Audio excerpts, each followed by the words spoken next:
Əziz dostlar, bu dəfə sizə Xəzər təlxəsi haqqında məlumat vermək istədim. Gördüyünüz kimi ölçüsü çox böyükdür həqiqətən və yaxına diqqət eləsəniz, ağzında zəhər dişləri yoxdur. Gözlərinə diqqət eləyin, quyruğuna diqqət eləyin. Quyruğu da nazik, uzundur. Bu da zəhərsiz ilan növlərinə aiddir. İnsan üçün heç bir həyati təhlükəsi olmayan bu canlıları siz görərkən xahiş edərək öldürməyin. Düzdür, fısıldamağı var, hücum eləməyi var. Xarici görünüşü insanı aldadır bəzən. Amma hər bir halda zəhərsiz bir ilandır. Yəni insana heç nə edə bilməz.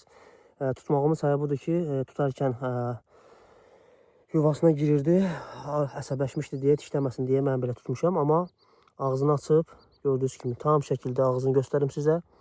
Baxın, zəhər dişləri yoxdur. Yəni bu insanı dişləsə belə insan üçün heç bir təhlükə yoxdur. Bunları çox nadir hallarda müşahidə edirik və bunları görərkən xahiş edirik ki, bunları seçə bilin. Əsasən də qarın hissəsinə diqqət edin.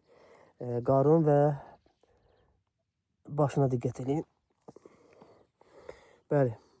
İstədim bu növlə sizə tanış edeyim. Ölkəmizdə bilirsiniz 30-a yaxın ilan növü var və gürcələrdən başqa digər bütün növlər demək olar ki, zəhərsizdir. Yarı zəhərli ilanlar da var, amma bu zəhərsiz növdür. Digər ilanlar kimi bu da yumurta qoymaqla çoxalır. Səhv eləmirəmsə aprel-may aylarında artıq onların cütləşmə vaxtıdır. Və biz bunları tanıyasınız deyə mən sizə yaxından göstərəm. Yəni məqsədim bu ilanları sizə göstərməkdə məqsədim budur ki, ölkəmizdə olan bu sürünənləri bilərəkdən və yaxud bilmərəkdən öldürməyəsiniz deyə. Çünki bunların bizə heç bir ziyanı yoxdur. Bu ərazidə tarla olduğu üçün, əkin olduğu üçün böyük ehtimalla gəmiriciləri görə burada yaşayır.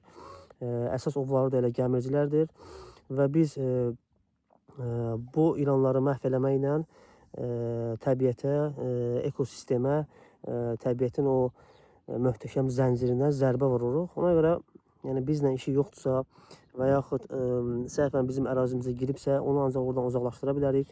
Öldürməklə uzaqlaşdırmaq olmaz. Əsas ağzına nə qədər açılır.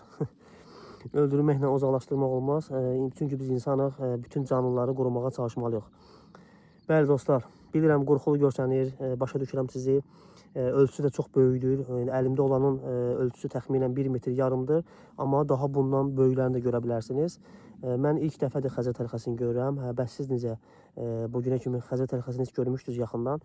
Və mən sizə tam olaraq hər tərəfli göstərdikdən sonra bu gözəli təbiətə buraxacağam.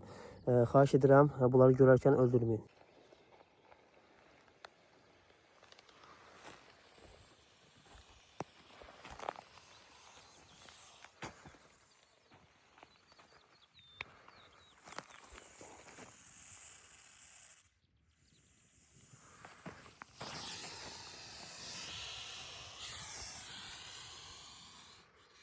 Gördüyünüz kimi özünü gürzə kimi aparır, amma təlxədir.